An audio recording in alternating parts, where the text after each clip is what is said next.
It's I think the election made it very clear that people across this country reject the agenda that was put forward by the Democrats. If you look at the defund the police movement, the Green New Deal movement, all those things, it was pretty clear that voters across this country said we don't want anything to do with that, which is why I believe we had wins in the House and why people we expect in the end are going to support a divided government by giving us the majority in the United States Senate. So we have a terrific team to work with, and we got our leadership elections done today, and this team is ready to go to work on behalf of the American people. I appreciate the opportunity to continue as chairman of the Republican Conference for the next 2 years. We have 4 new members who are part of the conference discussions today and are great additions, and I'm especially happy to have Cynthia Lummis of Wyoming joining me. She is the first woman elected to the United States Senate from Wyoming in our 130 years as a state. We still have a couple of races in Georgia. Our candidates are very tough people, and they know how to run tough races, and I expect victories there.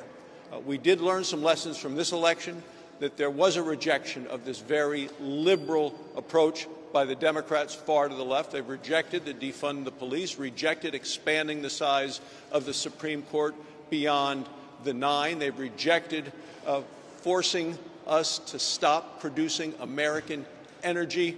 As Republicans, we're going to keep talking about the things that we believe people at home believe is important to them, which is getting back to work, getting our kids safely back to school, and getting this coronavirus disease behind us, and that is what the Republican Conference is going to continue to talk about. I was pleased to be elected policy chairman again. What we saw in this last campaign was that candidates really matter, but what you're for also really matters. I think that's one of the reasons that virtually every predictor of what was going to happen in the elections was wrong. You know, the president wasn't defeated by huge numbers. In fact, he may not have been defeated at all. We gained seats in the House. We are going to hold the majority in the Senate. Hispanic Americans voted for Republicans in ways that they have not ever done before. African American women, young African American men below, say, 35, high percentages of them way beyond expectations, voted for our candidates, voted for the president.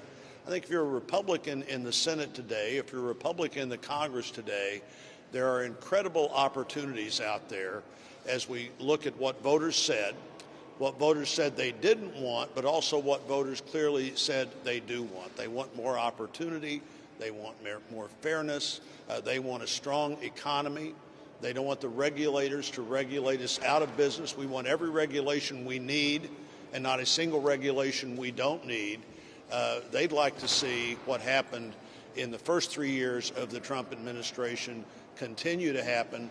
That's a message that we all need to pay close attention to. High employment numbers, low unemployment numbers among every group in America, and voters defied every predictor when they came to the polling place and said, this is what we want to see more of.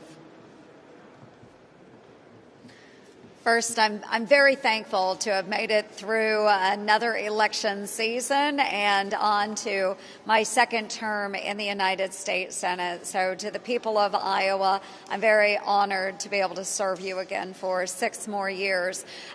For this leadership team and for my Republican conference, I want to say thank you so much for once again electing me as vice chair of the Republican conference. It is such a tremendous opportunity for me to be able to take the story that I get, and you hear me talk about it all the time, but I'm so proud of the 99 county tour that I do every single year, that Chuck Grassley has done for 40 years, to be able to gather those stories from Iowans and take their opportunities and their challenges and their voices and lay it out with the members of this leadership team to make sure that they are represented here to the best of my ability in the United States Senate. One also also, you'll recognize as the only female member of the leadership team, it is a great honor to be able to project a conservative woman's voice on the national stage, and recognizing that this may have been the GOP year for our women.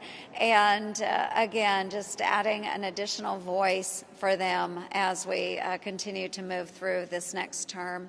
But again, just so grateful, first, again, people of Iowa, and then to the members of my conference for re-electing me, putting their trust and confidence in me for this position as vice chair. Thank you. First off, it's a real honor to get elected to do this job. It's a hard job. I'm going to take it very seriously. I know the job is to make sure we have a Republican majority in the Senate. First, we've got to go win in Georgia, and we're going to win in Georgia. We all heard what the Democrats are going to do. Chuck Schumer said if he can take Georgia, he can change America. And we know what the Democrat changes are. Medicare for All, which is going to take away private health insurance for 150 million Americans. The Green New Deal, which is going to ruin our economy. It's a $100 trillion expenditure. The socialism, reduce funding for the police. All these things are going to change the America that we all grew up in, that we all want to keep. We've got great candidates for the 22 cycle. We're going to recruit others, and we're going to continue to have a Republican majority after the Georgia races and at the end of 22.